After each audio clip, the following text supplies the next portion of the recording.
Donc nous allons voir ensemble comment se détermine la masse volumique apparente, mais par la méthode de pesée hydrostatique.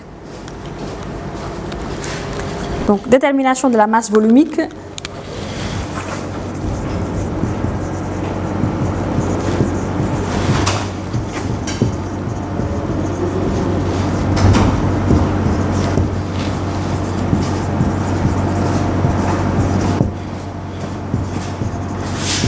Par pesée hydrostatique.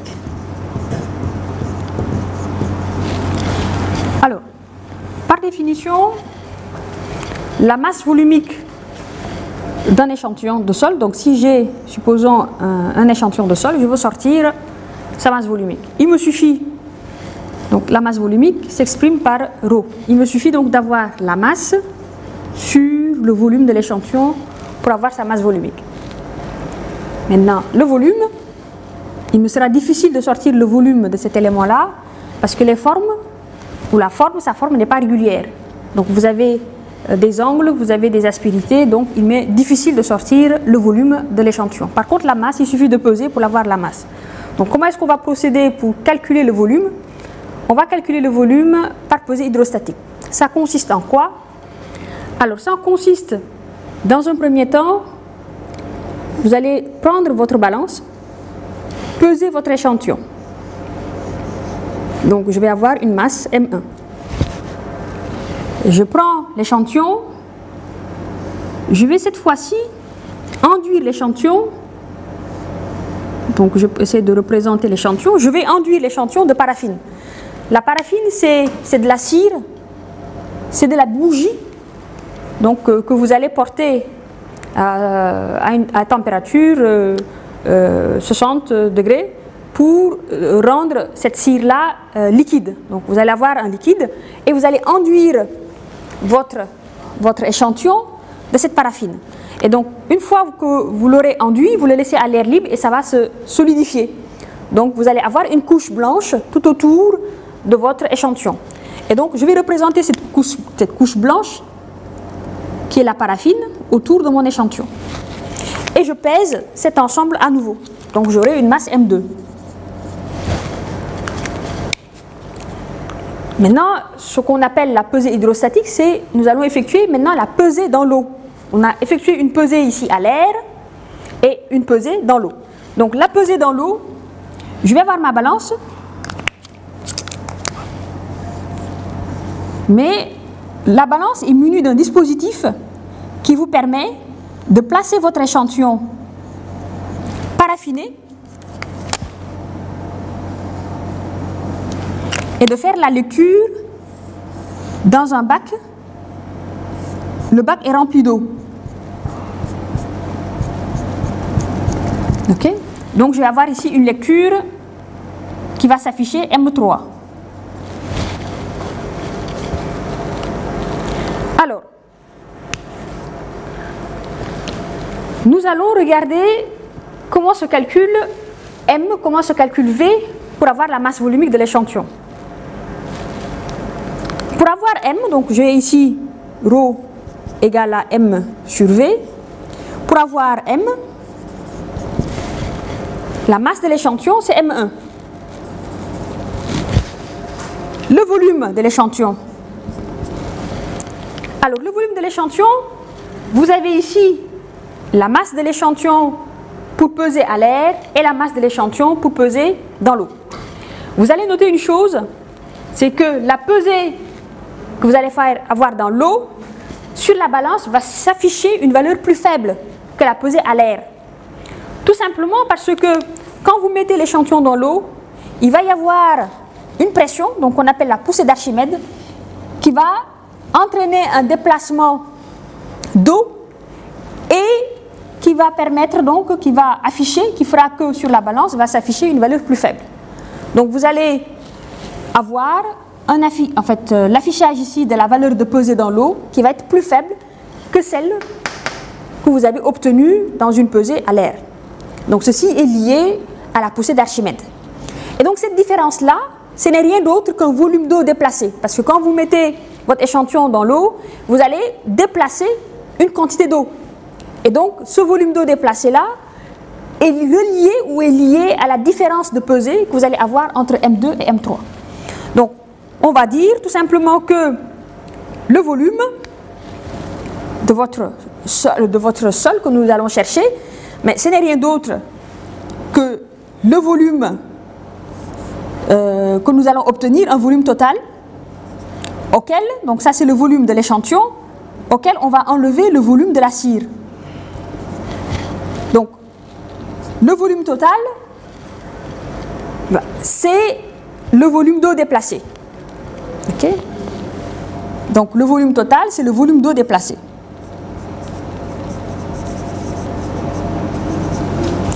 Volume cire.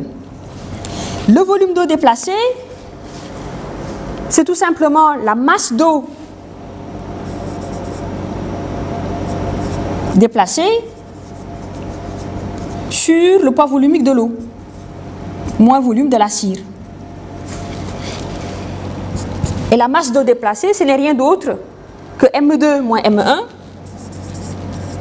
moins M3 plutôt, sur la masse de l'eau. Et pour la cire, c'est la masse de la cire que vous allez prendre sur la masse volumique de la cire, qui est connue. La masse de la cire, il me suffit de prendre M2 moins M1 pour avoir la masse de la cire. Donc j'aurai ici M2 moins M3 sur ρW moins M2 moins M1 sur ρ de la cire. Donc voilà comment se calcule V, comment se calcule M, et on obtiendra donc la masse volumique de l'échantillon. Cela revient à la masse de l'échantillon, donc j'aurai M1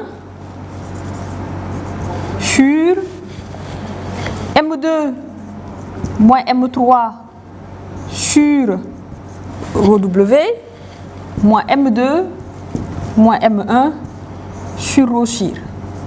Donc voilà l'expression de calcul de la masse volumique apparente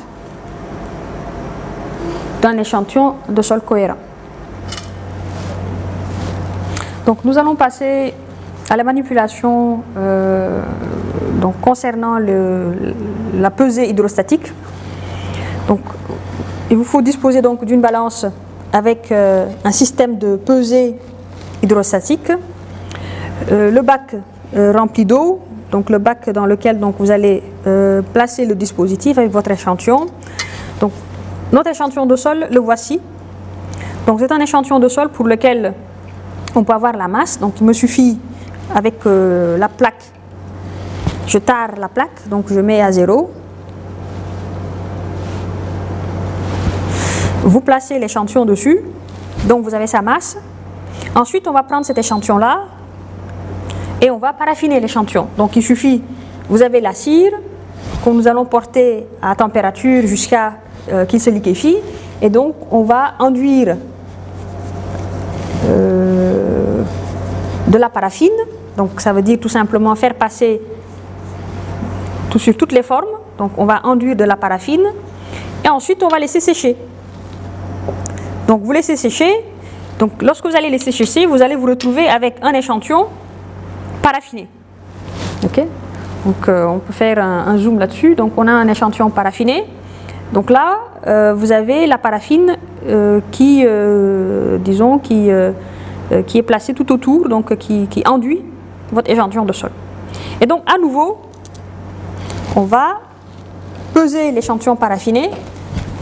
Donc cet échantillon paraffiné va servir cette pesée-là, M2. Vous allez retrancher à la pesée M2 la pesée M1 pour avoir la masse de paraffine que vous avez appliquée autour de l'échantillon. Donc une fois ceci fait, donc on a la masse. Maintenant le volume. Pour le volume, nous allons prendre l'échantillon et placer l'échantillon.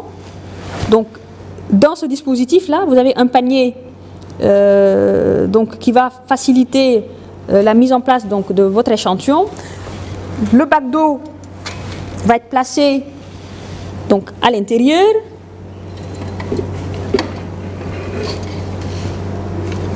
Donc vous avez ici le dispositif, on tare pour être à 0 et on va placer l'échantillon. Donc on place l'échantillon